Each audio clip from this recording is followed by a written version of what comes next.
ঈদের দিনে এই পাঁচটি কাজ ভুল করেও কখনো করবেন না। আর যদি করেন তাহলে আপনার সারা রমাদানের রোজা, সাহারি, ইফতারি, তারাবি এগুলো কোনো কিছুই আল্লাহ তাআলার কাছে কবুল হবে না, এগুলো প্রশ্নবিদ্ধ হয়ে যাবে। বিশেষ করে আমার মা বোনদেরকে বুঝতে হবে, আমার মা বোনের এই পাঁচটি কাজের মধ্যে সবচেয়ে বেশি প্রথম নাম্বারে তারা যে ভুলটা করে থাকে, বিশেষ করে এই পাঁচটি কাজে আমাদের সমাজের মধ্যে প্রচলিত আছে। আমার মা বোনরাও কানগুলো খাড়া করে শুনতে হবে ভালো করে। সর্বপ্রথম আপনি যদি ঈদের দিনে ভুল কাজটা করেন, দেখা গেল এক নাম্বারে যে ভুলটা আমি বলছি, এর দেখা গেল এই ভুল কাজগুলো করার কারণে এই যে আপনি ইফতারি, রোজা, তারাবি যে তাকওয়ার চর্চা করলেন রমাদানে, এগুলো ব্যাহত হয়ে যাবে। এজন্য আমার মা বোনরা সর্বপ্রথম যেটা সবচেয়ে বেশি করে থাকে, বেপরদা হয়ে তারা বাহিরে বের হয়। আহা, আপনি বেপরদা হয়ে বাইরে বের হয়ে ঈদকে সেলিব্রেট করলেন, আপনার দেখা যায় মহল্লার অলিদে গলিদে আপনি সাজুগুজু করে আপনি বের হলেন, এটা আপনার জন্য সবচেয়ে বড় মহা বিপদের কারণ এবং ফিতনার কারণ হবে। কারণ বেপরদা হয়ে আপনি যখন গায়রে মাহরামের সামনে দাঁড়ালেন, আপনি আপনার ফরজ বিধানকে লঙ্ঘন করলেন। এজন্য অবশ্যই আল্লাহ তাআলা আসামির কাঠগড়ায় আপনাকে জবাবদিহি করতে হবে। আল্লাহর আসামির কাঠগড়ায় যখন দাঁড়াবেন আর বেপরদা হয়ে আপনি যখন বাহিরে বের হলেন, তাহলে স্বাভাবিকতই বলা যেতে পারে আপনার সারা রমাদানের ইফতারি, রোজা, সাহারি, তারাবি এগুলো কোনো কিছুই আপনার জীবনের মধ্যে পরিবর্তন আনতে পারলো না। এই জন্য এটা সাবধান হতে হবে।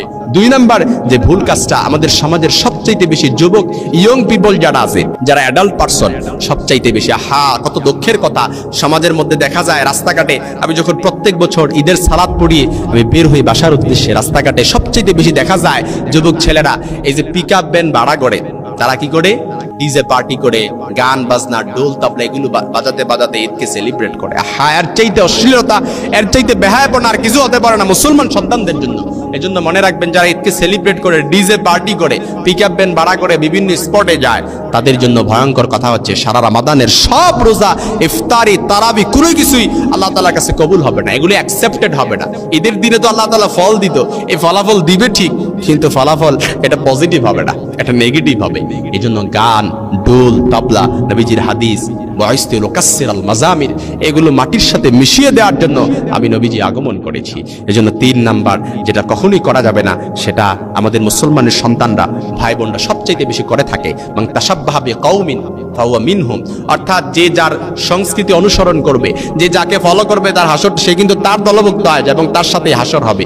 এই জন্য তিন নাম্বার যেটা অবশ্যই করা যাবে না, সেটা হচ্ছে বিজাতীয় সংস্কৃতি। কোনো নায়ক নায়িকা যারা বিধর্মী লোক, ভিন্ন ধর্মী কোনো নায়ক নায়িকাদের ফলো করে আপনি ঈদকে যদি সেলিব্রেট করেন, এত সুন্দর একটা দিন, এত সুন্দর একটা ফলাফল পাওয়ার দিন, এই দিনে আপনি সারা রমাদানের রোজা আপনি পালন করে আপনি ঈদের আনন্দের দিনে বিজাতীয় সংস্কৃতি আপনি ফলো করলেন, তাহলে মনে রাখবেন আপনি তাদের সাথে আপনার হাসরটা হবে। আর তাদের দলভুক্ত যদি হয়ে যান, তাহলে স্বাভাবিকতই বলা যেতে পারে যে এটা পজিটিভ হবে না, নেগেটিভ হবে আপনার জন্য। এই জন্য চার নাম্বার যেটা করা যাবে না, সেটা হচ্ছে অবশ্যই কোনো বেদাতকে প্রশ্রয় দেওয়া যাবে না। কারণ আয়েশা রাদিয়াল্লাহু তাআলা আনহার হাদিস, যে ব্যক্তি বেদাত ফলো করে, কুল্লু বেদাতিন দালালা কুল্লু দালালাতিন ফিন্নার, প্রত্যেক বেদাতই হচ্ছে পথভ্রষ্টতা। আমাদের সমাজে অনেক দেখা যায়, আমি এগুলো বলতে যাই না, অনেক দেখা যায় যে আমরা এমন নতুন নতুন আমলের উদ্ভাবন করি, এমন নতুন নতুন কিছু নিয়ে আসি যেগুলো হাদিসে খুঁজে পাওয়া যায় না, বরং এগুলো করলে বেদাতের পর্যায়ে চলে যায়। এই জন্য আমাদেরকে এগুলো থেকে সতর্ক হতে হবে। 5 নাম্বারে সাবধান এবং সতর্কতার সাথে বলছি যে কাজগুলো করলে পরে আমাদের সারা রমাদানের আমলগুলো আল্লাহ তাআলার কাছে প্রশ্নবিদ্ধ হয়ে যাবে, এমনকি নষ্ট হয়ে যেতে পারে।